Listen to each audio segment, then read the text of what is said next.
you like. Ladies and gentlemen, and our far right, we have Mr. Brent Woods.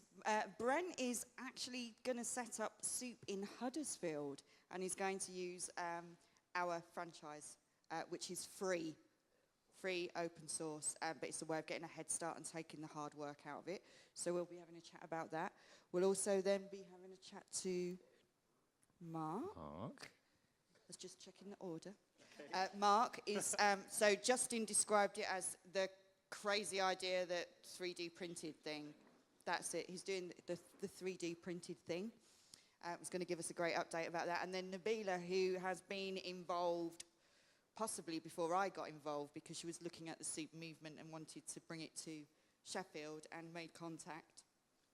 So we'll be talking to Nabeela about what it's like to volunteer, why she loves the soup movement, and she's also going to be heavily involved in helping us get a youth soup movement together.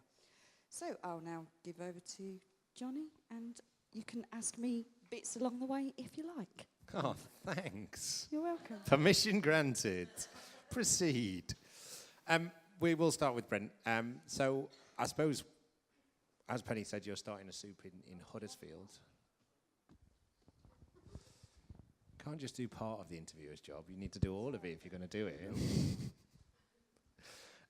So as Penny said, you're starting soup in Huddersfield. So I suppose our first question is, how did you hear about it, and what made you think it was a good idea? Well, first of all, I should say I feel like a bit of a fraud, because though I am from Sheffield, well, not originally, but I live in Sheffield, and Sheffield's my home.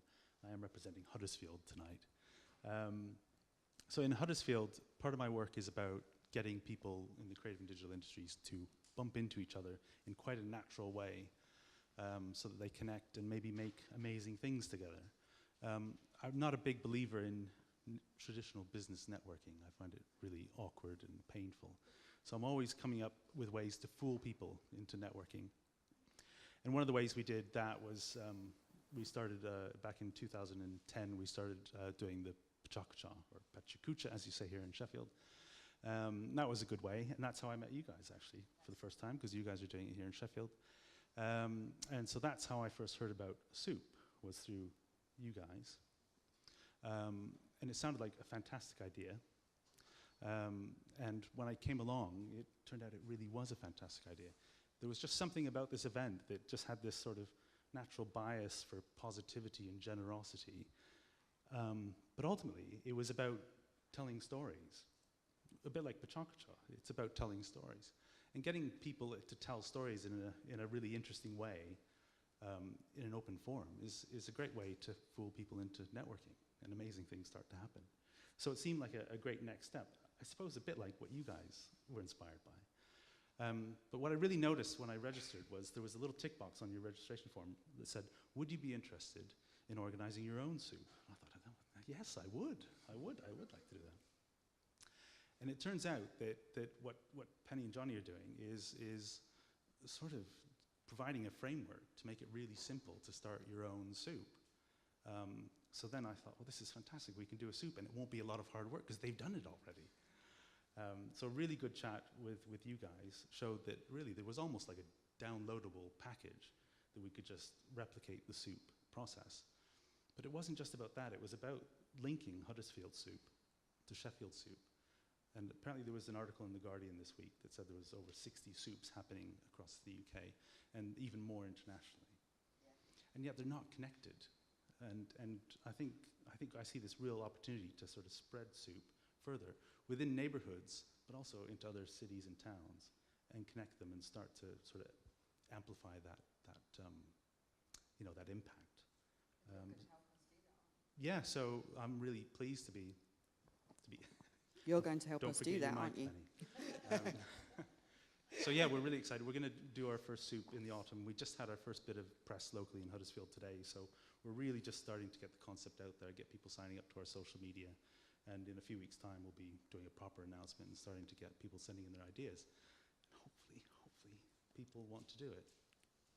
I think so. Your take-up on the Facebook page when we set that up, that was amazing. That was at, 90 likes with That was Yeah, complete stealth. That wasn't any advertising. Yeah, was it? within the first week, we were nearly at I think 60 or 70 likes within the first week. Yeah. So I think there is this desire for the concept. Some people have heard of it and are coming forward and saying, "Oh, it's fantastic to see it's coming to Huddersfield." Others haven't heard of it. Have you been getting a lot of "it'll never work here"? No, I got a lot of that when really. So I got online and on my phone loads and loads of positive support. But then on the face-to-face, like it's amazing, but then two, but it won't work in Sheffield. And I was like, if anywhere in the world it's going to work, it's going to work in Sheffield. Yeah. And since then, speaking to other people like you and me, we go like, if anywhere it's going to work where I live. But yeah, so have you had any feedback? No, I haven't, not yet. But I think that will probably come. If anything, that's probably in the back of my own head. That voice there. It's like, well, what if only 10 people come? You know, the £50 pot is not going to really be that big a deal. But again, it's not just about the money. The other suits are doing really well with like 100 quid pots. They're making. I'm amazed by how little you need to make a difference. Yeah, it is about sharing that story. And then, you know, when I come to Sheffield Soup, then I go and I tell all my friends about the 4 pitches that I heard. And it's just sharing that feeling. For me, coming to Sheffield Soup, it's that feeling when I leave here. You just feel really kind of invigorated, really, really buzzy. And everything starts somewhere. The Rolling Stones played in the back of the pub to 3 people at one point. That's right. So, yeah, I think some really important points there about the fact that it, I suppose, similar to Petch Culture, like you said, it does things locally, but it's connected to a global network of cities. And Penn's been Skyping with Amy in Detroit and talking about how we connect this up more to make it go more effectively further. And obviously, we've got the global franchise in the downloadable format, as you suggest. Have you got in the back of your head with the DAO also an idea of where it might go in Huddersfield and maybe further afield? In the back of my head, I'm hoping that I won't be that involved in it, in a way.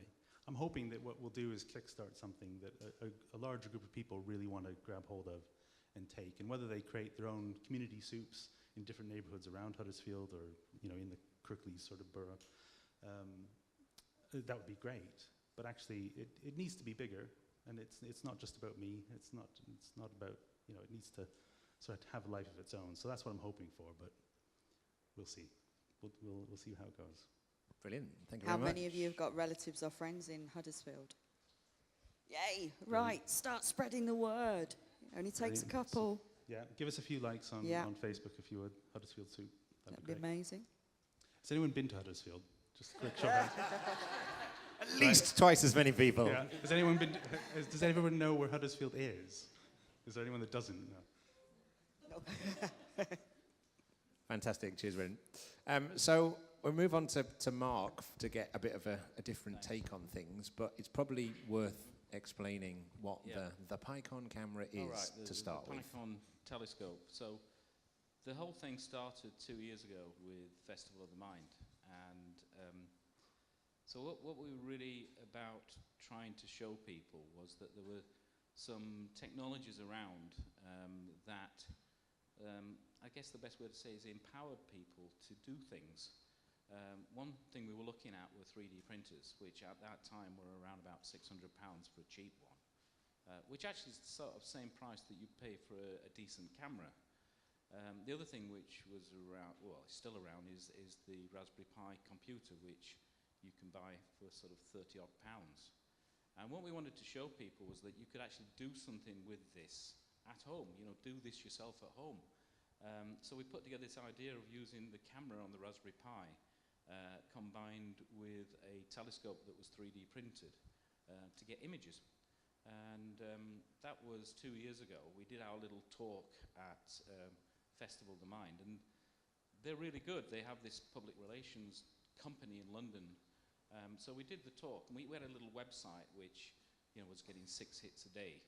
And we did this talk, and they got us into the mainstream press. So we were in things like the Metro online, the Mail online, and the little website went up from 6 hits a day to like 1,500 hits a day. So the whole project was like, you know, initially was to sort of show people this, you know, this is what you can do. Can we just let everyone know what the PiKon is Right, and it's does? basically it's a telescope that has a camera on board, so you don't look down an eyepiece, you look down a monitor, so the camera's controlled by the Raspberry Pi computer. So it's called an astrocam. So we can look up from the gutter into the stars cheaply. Yeah, and you can do it in the warmth of your house, you know. So you don't have to go out into the gutter. I know a lot of astronomers who first thing they say, oh, this is great, I don't have to go outside. So, but the whole idea was that we wanted to make this simple, encourage people to do it themselves. So anyway, so we got our thing, and we then realised that we could probably crowdfund this thing as a kit of parts. So we went through the whole crowdfunding process, or started it, which is when I came to Soup One. So I suppose the first lesson was, I was asking for something quite complicated, because I wasn't asking for money to start the project. What I was worried about was that I didn't know how to dispatch all the rewards for the crowdfunding. So my sort of nightmare scenario was that I got this great idea, and I was going to spend the rest of my life in my back bedroom with a lot of jiffy bags, sending out things to people. So I was looking at some way, and I think I'd actually looked up what some of the first soups had done and how they'd sort of started sort of social enterprises. And I was kind of hoping that we could get something together where, you know, I could get people in to help, you know, fulfill the rewards. So we didn't actually win. But what happened shortly afterwards is that through the networking from Soup, I was in contact with a company in Sheffield who inventively call themselves We Do 3D Printing and have a dispatch department. So we're now sort of down the road, it's almost a year now, isn't it, since then. So I work with We Do 3D Printing. When we get when we did the crowdfunding, they simply use their dispatch department and 3D printed parts if they were required. And then, so that's sort of, you know, we managed to get our rewards out the door.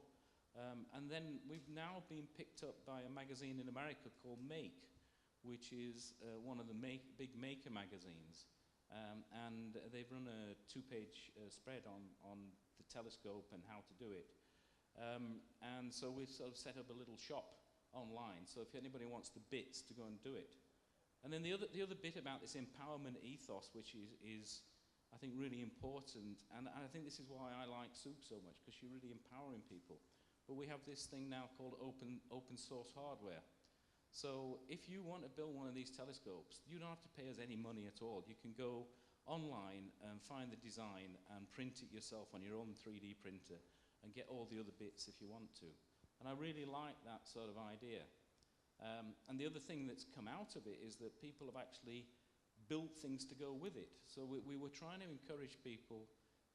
I'm not really good at programming, and so we used the Raspberry Pi in a very simple way. So we were trying to encourage people to do things. So a guy in Wales has built this box that goes with it. So instead of having to lumber a great big computer monitor, he's built a little box which he 3D prints, and he gets bits from a company called Adafruit. And he can control it with his remote control. And I really like that, because then that's sort of encouraging a community of people to develop things. So the other benefits, I suppose, from Soup was, what I've learnt along this sort of process, because I just basically wanted to do the project for Festival of the Mind. So what we've learnt is things about crowdfunding I suppose, you know, somebody mentioned the big bag corporate companies.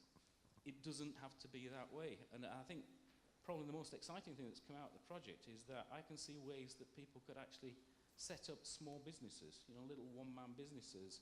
And we've got people in Sheffield who do this already, but based on these technologies, and also based on this idea of open source, so that you can take somebody else's design and make it and sell it. Our last winner, Yeah.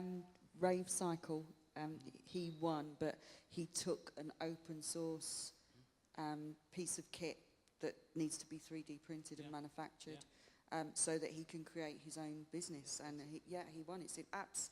Open source is incredible. And then Soup sort of helps with all this, because one of the things about crowdfunding is you don't just go and launch a crowdfund campaign. You've really got to prime your social media. So all the networking and all the exposure that you get by doing a soup pitch helps with that, and you then get people following you. So that's really is, I think, probably the biggest benefit. So Oh, wow. benefit number one was the increase in followers. Benefit number two was getting us hooked up with somebody who we wouldn't have discovered otherwise. And I they were think- runners-up. They were only runners-up, but I think that's one of the big things about soup is the intangible benefits that actually end up, if you were tried to find the monetary value in them, they probably end up being far in excess of the actual pot of money that you win. And like you say, the connecting with people, but I think it's also that standing on stage and getting to see people's reaction and talking to people. People often get obsessed with social media and this idea that you have to do it. It's hard sometimes to get the feedback loop, and it can take time to work out what works and what doesn't. Speaking to someone in person is kind of like social media. That's the point of it. You're trying to get to people, and it enables you to kind of beta test and fast track that process. So yeah, it sounds like you've had a really great experience with it. I think very much from the perspective of something that you were going to do anyway, and actually ended up with intangible benefits that you perhaps didn't expect yourself. Yeah, I mean, the other bit of what I do is I'm very involved with the Institute of Physics, and I actually champion outreach activity. And the ethos is we want to get people involved in science because you can get a better job. And so, this is sort of part of what happens with the exposure we got with things like soup. The problem we have with trying to get people to do physics is that as soon as we put up a physics sign, they all run away. So things like this, we can actually show, look, isn't this cool? A lot of the people I know who became physicists started off with things like, oh, I used to be a radio ham and build my own bits, not physics. And so if we can use it that way, that actually helps that as well. Fantastic stuff. Thank you very much.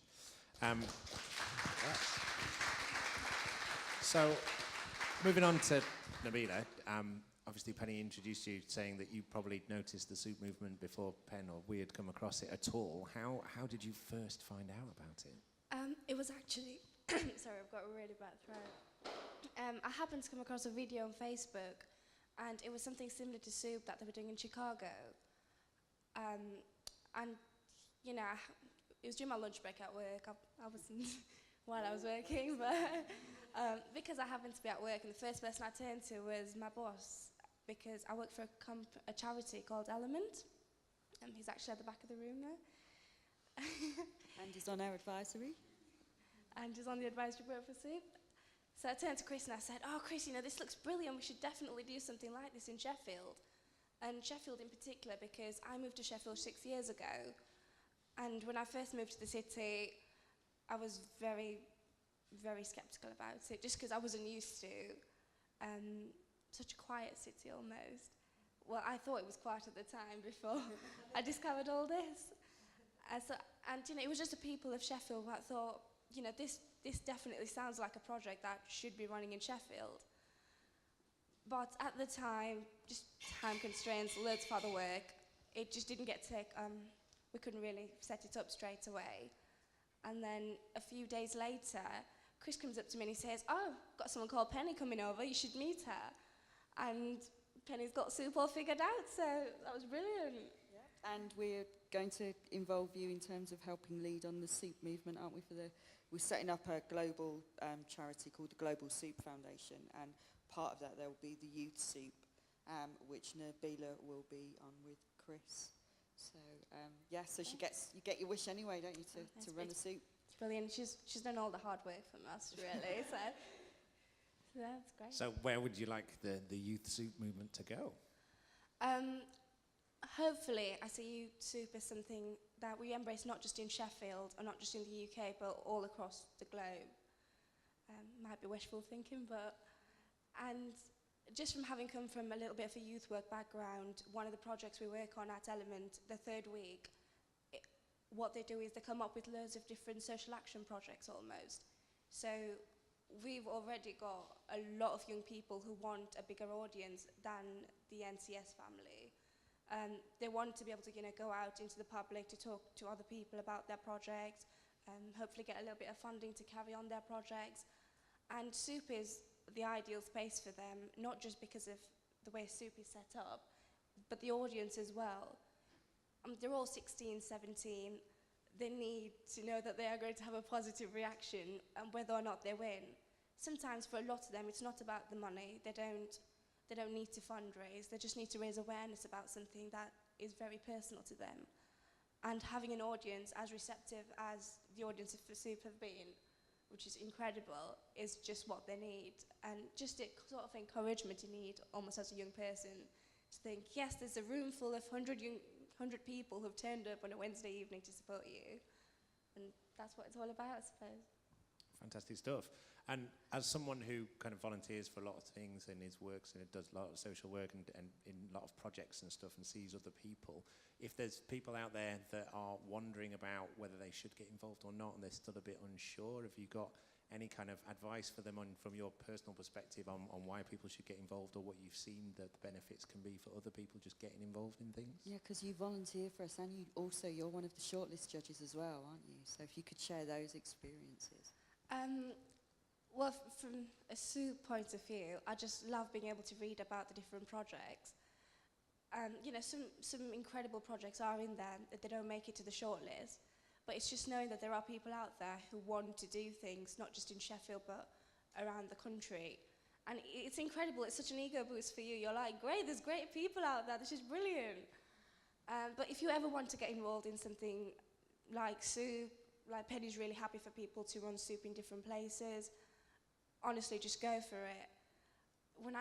Before I started volunteering, I was really, really skeptical about working with a lot of young people my age, because I think I was about 17 when I started volunteering for Element, and obviously all the participants were 17 as well. And I was like, great, no chance, they're not going to listen to me. This is awful, this is going to be shocking.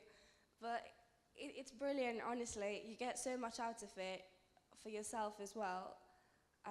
Just because, you know, you've made a little bit of a difference, and sometimes maybe it's just one project that takes off.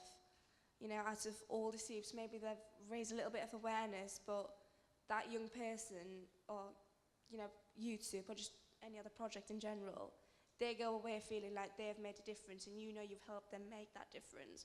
And just for how good you feel afterwards, you should definitely do it. Brilliant. Thank you very much.